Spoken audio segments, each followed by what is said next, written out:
السلام علیکم ورحمۃ اللہ وبرکاتہ۔ پیارے بچوں، امید ہے کہ آپ بخیر ہوں گے۔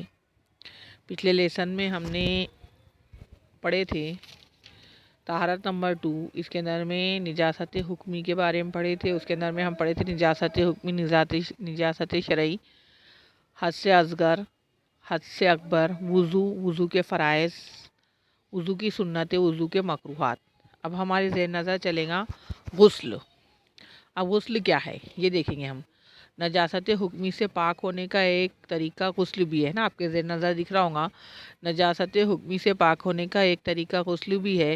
غسل سے پاک ہونے کی پاکی حاصل ہوتی ہے، اس لیے ہم جمعے کے دن تو ضروری غسل کرتے ہیں، ہے نا۔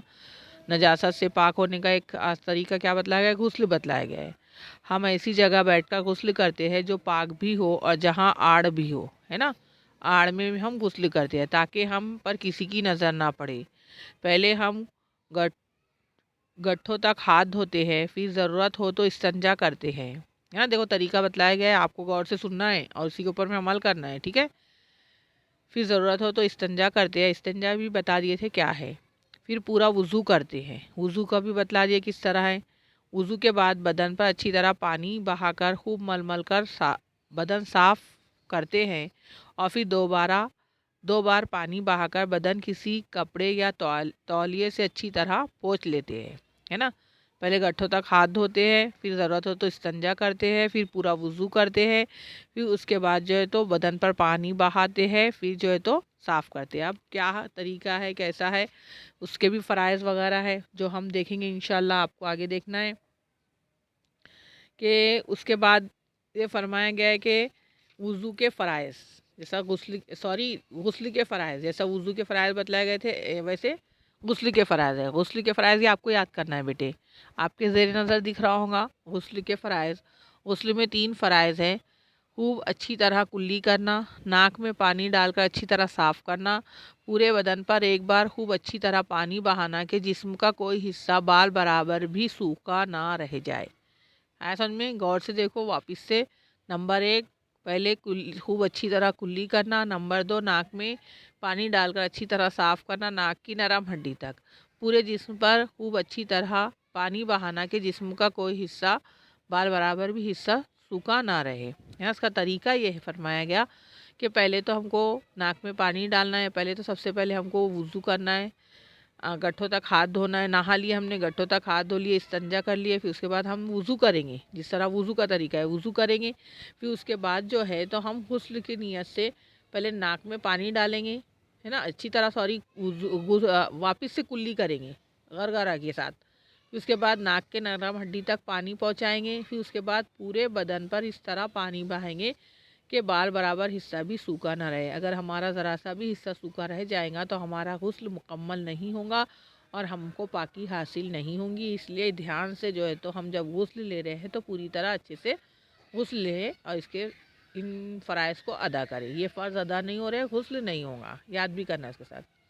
نیچے اور فرمایا تیمم، اگر ہم کسی ایسی جگہ ہو جہاں پانی میسر نہ آئے، یا پانی تو ہو لیکن پانی کے استعمال سے بیمار پڑ جانے یا بیماری بڑھ جانے کا اندیشہ ہو، تو ایسی حالت میں ہمارے مہربان خدا نے تیمم کر کے پاک ہونے کا طریقہ بتایا ہے نا۔ اب تیمم کا یہ ہے کہ پہلے تو بتایا کہ پانی نہ ہو، ہم جائیں، یا پھر ایسی جگہ ہے ہم پانی نہ ہو، یا پھر ایسا ہے کہ پانی تو ہے لیکن بیمار پڑنے کا ڈر ہو یا بیماری بڑھ جانے کا ڈر ہو، یا پھر اور بہت سی باتیں بتلائی گئی ہے، تمام ڈر ہے ہمارے کو۔ تو جیسا کہ پانی اتنا ہو کہ پینے کے لیے ہے اور ہم غسل کر لیں گے تو پینے کے لیے پانی نہ بچے گا، ہے نہیں، تو ایسا ہو، یا پھر پانی تو ہو لیکن پانی کے اور ہمارے بیچ میں جو ہے تو دشمن کا جو ہے تو خدشہ ہو کہ ہم وہاں جائیں گے تو ہم کو جانور جو ہے تو کھا لیں گے، پانی کے پاس جائیں گے تو، یا پھر ہم کو دشمن گھیر لیں گا، ہے نا۔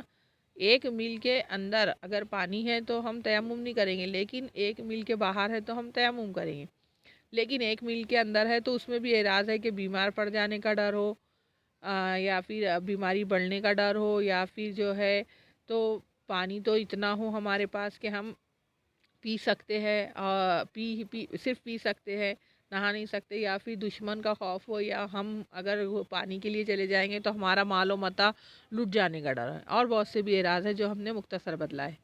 آگے فرمایا تیمم پاک مٹی سے پاکی حاصل کرنے کو کہتے ہیں۔ تیمم پاک مٹی سے پاکی حاصل کرنے کو کہتے ہیں۔ وضو اور غسل دونوں کے بجائے تیمم کرتے ہیں، اور دونوں کے لیے تیمم ایک ہی طرح کا ہوتا ہے۔ اگر ہم کو غسل کرنا ہے اور یہ اعراض اوپر ہے تو ہم تیمم کریں گے، اور اگر ہم کو وضو کرنا ہے اور یہ اعراض جو مذکورہ بتلایا گیا ہمارے ساتھ ہے تو ہم کو تیمم کرنا ہے، اور دونوں کے لیے، غسل کے لیے بھی اور وضو کے لیے بھی ایک ہی طریقہ ہے۔ اب تیمم کے بھی فرائض بتلائے گئے کہ تینوں ہم کو ادا کرنا ضروری ہے، اگر ہم ادا نہیں کریں گے تو ہمارا تیمم مکمل نہیں ہوگا، پاکی حاصل نہیں ہوگی۔ تیمم میں 3 فرض ہے۔ نمبر 1، اللہ کی خوشنودی کے لیے پاک ہونے کی نیت کرنا ہے نا، نیت کرنے کے ہم اللہ کو راضی کرنے کے لیے تیمم کر رہے ہیں۔ دوسرا، دونوں ہاتھوں کو مٹی پر مار کر چہرے پر ملنا ہے نا، جس طرح وضو میں ہم نے کرے تھے نا کہ پیشانی کے بالوں سے ٹوڈی کے نیچے تک، ایک کان کی لو سے دوسری کان کی لو تک ہم نے پانی مارے تھے، ایسا مٹی پر مار کر، جھاڑ کر، ہاتھ کو پھونک کر پورے چہرے پر اس طرح گھمانا ہے۔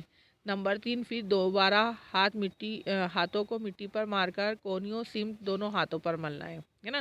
آپ انشاءاللہ اسکول میں آئیں گے تو ہم اس کا طریقہ مکمل طور پر بتلا دیں گے وضو کا اور تیمم کا، لیکن یہاں پر آپ سمجھ کے دیکھ لو کہ دونوں ہاتھوں کو کونیوں تک پھیرنا ہے وہ مٹی ہے، سمجھ میں، جو ہمارے اس پہ دھول لگی، ڈسٹ جو ہمارے ہاتھ پہ لگ گئی اس کو پھیرنا ہے۔